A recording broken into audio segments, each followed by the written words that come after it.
Well, hello racing fans, and a warm welcome to our Gallop TV preview show for this Monday, the 16th of October, where we race at Hollywoodbets Durbanville. And nice to see a return to Monday racing kicking off the week. What's happening at Hollywoodbets Durbanville? Well, there's 8 races carded, and I see it is a late start to the race meeting at 13:05. All things being equal, we should close off that meeting at 17:05. As always, we are joined by our analyst and expert down in the Western Cape at Hollywoodbets Durbanville and Hollywoodbets Kenilworth. It is Graham Hawkins. And Graham, by the time this show has been aired, we watched racing on Saturday. Of course, we record early on a Sunday morning, so it's Hollywoodbets Greyville. But how was the weekend for you? When I'm speaking about Saturday. Yeah, it was mostly good. Obviously, Green with Envy was a huge disappointment. The track was running very fast, but you don't make excuses for top horses. And he was billed as a top horse, so he has to go down as an extreme disappointment. For the most part, the races did go the way of the punters, and Winter Cloud ended up the day on a very high note. Fortunately, that exacta got me out of it. Winter Cloud beating Oni Sand and paying 14 Rand the exacta, so that was a nice way to end the day. But certainly Winter Cloud, there's lots more to look forward to, and she has a bright future ahead of her. Well, I had a look at this card, races 1 through to 8, Graham, and while it will catch your eye in the respective races, I suspect that the Hollywoodbets Punters Challenge competition could be won if everything goes according to plan. It is a maiden plate for fillies and mares over 1,000 meters, race number 1. We'll get straight into it. And horses in single figures, Graham. Number 1, Gypsies Express, is at 5-2. Number 3 at 15-2. We got an odds-on shot kicking off the meeting here. Number 4, Strata. That's priced up at 8-10, and it's double figures, the balance. I think, it's just purely on the fact that there are a few unknowns in the race, and this horse, Gypsy Express, is coming off a 5-month layoff, so there's not much form with the other runners in the race, and the bookmakers seem to have this horse very short at 8-10, and one may think rightfully so. Yeah, it's a very shallow field, and Strata should get it right. Number 4, Strata. Not sure if Elder De Meyer is going to ride. He didn't ride on Saturday, and he lost out on 2 winners, so we'll have to wait and see what changes might be forthcoming. But whoever rides Strata, we saw on Saturday again that those that got the chances took their chances. Bernard Faye-Derb lost out on 2 winners, and Elder De Meyer lost out on 2 winners. But Strata should get us off to a winning start. A very confident bipod banker. Hard to look past number 4, Strata. 1, Gypsy Express does have useful form, hasn't raced since May. On one of the betting platforms earlier in the week was priced up at 9-2. That was snapped up. Richard Faria, notable jockey, booking for Eric Sands, now into 5-2, number 1, Gypsy Express. Number 3, Listen to the Ocean, looks like the trifecta horse. I did have a discussion with the connections of number 2, Princess Virginie. Not really strongly fancied to make an impression on debut, so that answers that question. So number 4, Strata, confident first choice, confident bipod banker. The only danger really is number 1, Gypsy Express. Well, hopefully we're off to a fly. Confidence from Graham Hawkins, number 4, Strata, race number 1. Race number 2 will kick off the place accumulator. It's at 13:40. It's over 1,400 meters. It's a maiden plate. How they're betting here, Graham? Number 5 at 11-10. 6 at 8-1. 7 is at 33-10. 10 at 7-1. And then it's 10-1 and better the balance. I'm sure you'll be able to narrow your selections down here for the place accumulator, Graham, because it looks like a race that you could possibly get through with maybe even 2 runners. Well, I think another banker. I think we go banker in the bipod, and certainly banker in the first leg of the place accumulator. I'm going strongly with number 5, Lightning Glow. I'm not looking for spooks here. 2 good runs. Well drawn, will have benefited from its last run on the 23rd of September, went 4th over 1250 meters behind Sail to the Moon. Should appreciate the step up in trips. I'm confidently expecting Lightning Glow to get the job done. Some respect, obviously, for number 7 plus 4. 2 runs to date have not been that bad, and does warrant some respect. 10 Scooter could fight out one of the minor placings. Also number 2, Pompey Warning. That could be one for the back end of trifectas and quartets. And the interesting runner is, of course, number 4, Lord Say. imported 4-year-old son of Oasis Dream, made an indifferent debut way back on the 7th of February. It might have improved a great deal in the interim. Craig Zaki for Dean Canema. That's a 10-1 currently. If there is a market move for number 4, Lord Say, then you've got to sit up and take note. But as we stand, I'm going strongly with number 5, Lightning Glow, kicking off the bipod banker, and certainly bankering the first leg of the place accumulator. Like the thought process with number 4, Lord Say, who is 6 months behind Northern Hemisphere bred, but that could be a nice play there for that exacta position, number 4, Lord Say. On to the big one. The pick 6 starts off 14-15. It's over 1,400 meters. It's a maiden plate for fillies and mares. Let's bring up the field and see how they're betting. Number 2 at 8-1. Number 4 at 28-10. Number 9 is an 18-10 shot. 10 at 7-2, and it's double figures the balance. Graham, this horse, Princess Izzy, horse number 9, Snate and Fanikak, being slow away, and I don't know, it's become a habit now that this has been very costly for this filly, Graham, because she often leaves a mountain to climb as they turn into the straight. And that's a bit of a concern, this race, unlike the first two, I think it's a little more tricky. There are a few more with claims. As I said, I was actually at the course at Hollywoodbets Durbanville on Saturday. The track was running extremely quick, and you can't afford to give away start. And if Princess Izzy is going to be left at the gates again, then she could be vulnerable in this race. Her form does appear to make her the first choice, but she can't afford to give away that sort of ground with the track running that quickly. Number 10, Nile the Boss. Adam Marcus had a winner over the weekend. This one is fancy to run well here, number 10, Nile the Boss. So that's very much alive. Number 4, Epicleros, stable companion to number 9, Princess Izzy. Nice to see Richard Faree riding for the Justin Snaith stable. Again, I'm sure that Grant Fanicka get the choice of rides and has gone with number 9, Princess Izzy. But you certainly can't ignore number 4, Epicleros. So at the very least in the first leg of the pick 6, and I would suggest in the PA and the bipod, you've got to include numbers 4, Epicleros, 9, Princess Izzy, and 10, Nile the Boss. A couple of roughies that I'd like to mention. I have a feeling this horse, number 11, Seaside Trip, is going to run a much better race and is one for the back end of trifectas and quartets. And number 5, Queen of the Palace, is another to make a note of. Could get into the back end of trifectas and quartets. Not necessarily for the pick 6, but certainly the top 3 should be floating bankers in the quartet. You can go triple floating banker. You need to include a few others. So number 2, Donna Mo, number 5, Queen of the Palace, number 11, Seaside Trip. But I'm not going to nail my colours to the mast here. 3-way co between numbers 4, Epicleros, 9, Princess Izzy, and 10, Nile the Boss.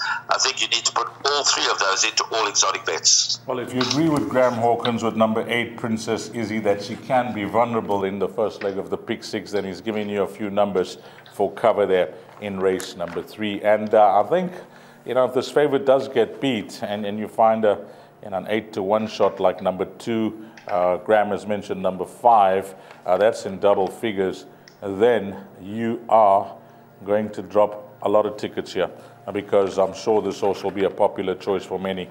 9, Princess Izzy. Race number 4, 1,800 meters, maiden plate. How are they betting here, Graham?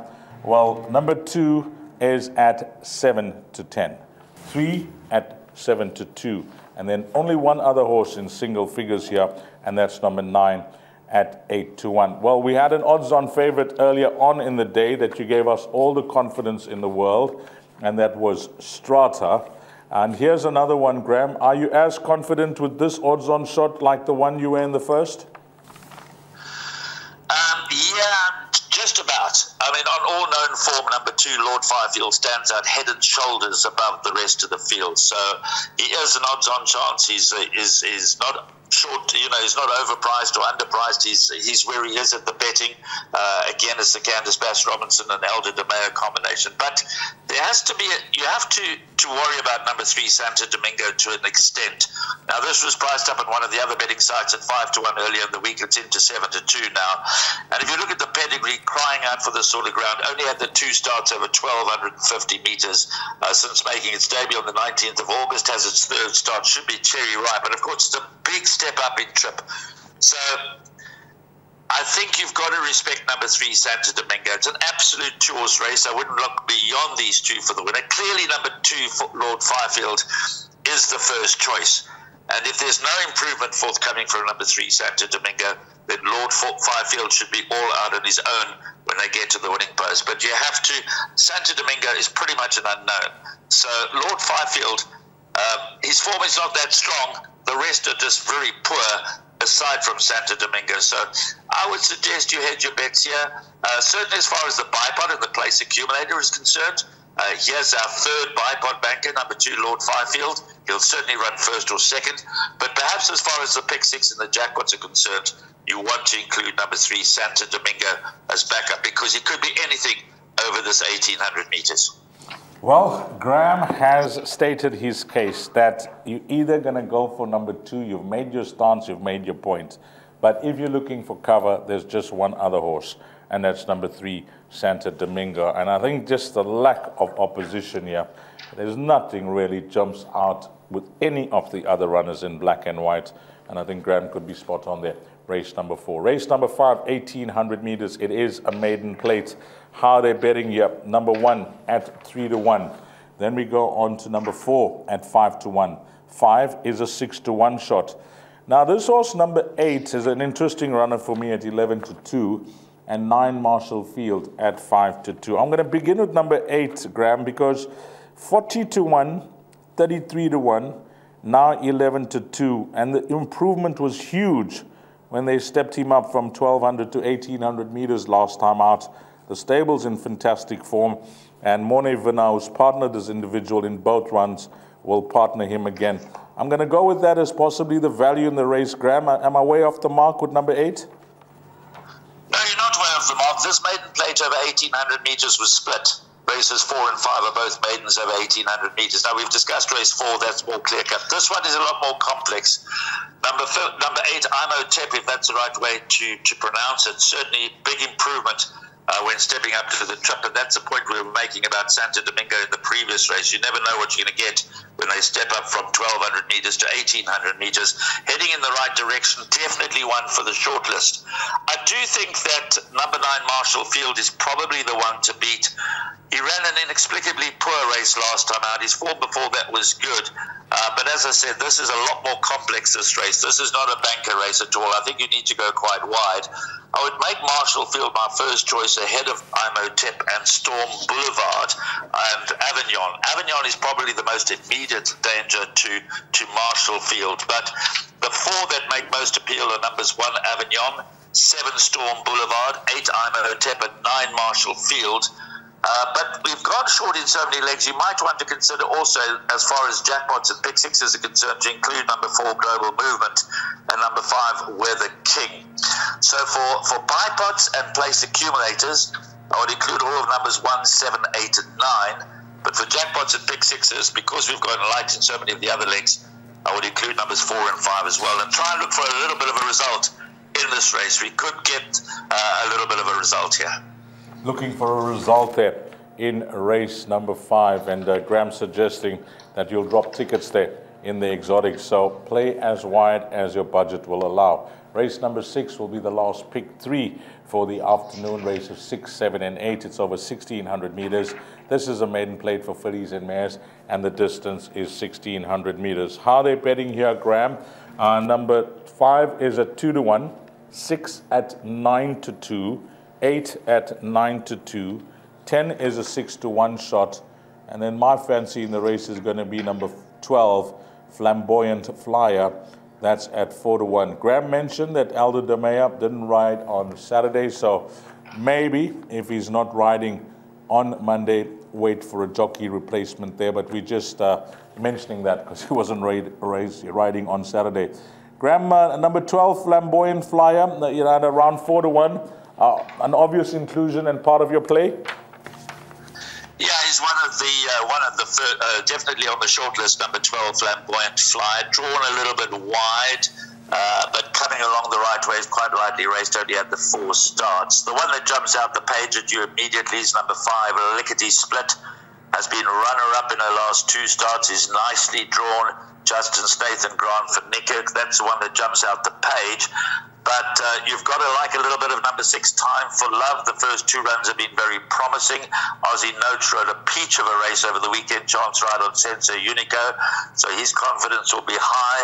Number 8, Fatal Gem, also has a chance, comes out of that Glee Club form line. Not much to choose between Time for Love and Fatal Gem. Eternal Optimist, when Richard Faree rides for Eric Sands, as he does also earlier in this card, then you've got to take note. So number 10, Eternal Optimist, has got to go into the shortlist, as does number 12, Flamboyant Flyer. Here again, I'm not really nailing my colours to the mask. I think that from a bipod perspective, you've got to, it's the last leg of the bipod, you've got to include numbers 5, 6, 8, and 12. Place accumulator, you might get away with just numbers 5, 6, and 12. But add Eternal Optimist to that list when it comes to pick sixes and jackpots. Okay, that's race number 6. So a few numbers there given by Graham for that 6th race over 1,600 meters. And we move along to race number 7, the penultimate race on the card, fillies and mares, 1,600 meters. It's a class 4. And the first scratching comes up here. This is the scratching that we got anti-post. Number 2 is out. Number 1 is at 8 to 1. Then we go all the way down to number 4 at 8 to number 8 at 8 to 1. Apologies. 9 at 4 to 1. 10 is a 3 to 1 shot. And then I like the look of Meta at 33 to 10. But can this horse, number 9, make it 3 on the bounce, Graham? Because she seems to be in excellent form. She is in excellent form, and she still has a low rating of 69, so she's got to be competitive in this kind of handicap. And she likes to go forward, and the track is now favouring those that like to go forward. So Fallow and Cora gets my marginal first vote, but like you've got to respect Meta. Now, Meta seriously damaged my pension fund over this last year. I've been following her so many times. She's drawn 12. She just doesn't know how to win. The last time went behind My Flower Fate. She absolutely cruised up. She came to win a race, and as soon as she put her head in front, she threw in the towel and got beat by My Flower Fate, who's been holding form nicely. But so she takes a certain kind of ride. Maybe the bad draw is a bit of a blessing. He can tuck her in and make some sort of headway up the straight, but it's not going to be easy with the track running fast. But Meta, certainly the form speaks for itself. One for the shortlist. You've got to like a little bit of number 6, Just Before Dawn, and number 10, Red Palace. Number 1, Windrunner, can improve after that maiden win. But I narrow it down to number 6, Just Before Dawn, 9, Fallow and Cora, 10, Red Palace, 12, Meta. My top 2 choices would be Fallow and Cora and Meta. But this is the only handicap on the card. Well, the last race is a kind of maiden handicap. So the first 6 races were all maiden plates. The 7th race is the only non-maiden race on the day. So being a low-grade fillies and mares handicap over 1,600 meters, I guess you could expect a result, but I do think that one of Fallow and Cora, Meta, Just Before Dawn, and Red Palace is likely to win the race. So yeah, that depends how you're going to structure it. The last race looks an absolute boat race, so depending on how you're structured, you can throw in a few more here in the 7th race. Being the only handicap, I guess there is the potential for an upset. Well, I actually like your numbers here, Graham. 6, 9, 10, and 12 in numerical order. And your best result, if you're using the betting as the guide of Graham's 4 numbers, will be number 6, Just Before Dawn, and she's carrying 53.5 on her back. And her last start will keep you interested, which was her post-maiden run. That was over 1,800 meters. But I see she's been off for 5 months, but we'll see how fit, well, and ready she is for the race. Number 6, Just Before Dawn. 6, 9, 10, and 12 are the 4 numbers that Graham has given you to play around. Then on to the lucky last, race number 8. It's an open maiden over 1,600 meters. So this race, Graham, the betting, number 2, 5 to 2. Number 5, 9 to 2. Number 7 at 2 to 1. And number 13 at 6 to 1. 14 is a scratching here at the time of recording. Well, at Hollywoodbets Durbanville on Saturday, there were just 2 favorites to win, and one of them punters had to wait for the last. That's if you go for the top one, and it was Winter Cloud. In this race, can the pick 6 end off on a high here, Graham, with number 7, Magic Verse? But you mentioned in the previous race, you think it's a 2-horse race. Look, the Vaughan Marshall form stable has hit top form. They had another couple of winners over the weekend, and I think you can't ignore number 2, Norshan. He has had his opportunities. He's a 5-year-old. He's still a maiden, but his last 2 runs have been pretty good. He's got a nice draw, and he's been a late maturer. He's certainly got the form to win a race of this nature. He comes up against number 7, Magic Verse, who's, of course, 2 years younger and much more likely raced. Magic Verse has only had the 2 starts, the first over 12.50, the second over 1400, now steps up to the mile. That should certainly be in his favour. So I think the winner should come from one of numbers 2, Norshan, and number 7, Magic Verse. So I'm going to narrow my selections in the final leg of the pick 6 to those 2. If you're looking to go a little wider, number 5, Run Rudolph Run, must have some claims. Richard Faree riding for Adam Marcus. And then a horse to watch out for is number 13, Spelling Bee. The draw is not in its favour, but that Oriental Charm form line stood up on Saturday. There was a winner from that form line on Saturday.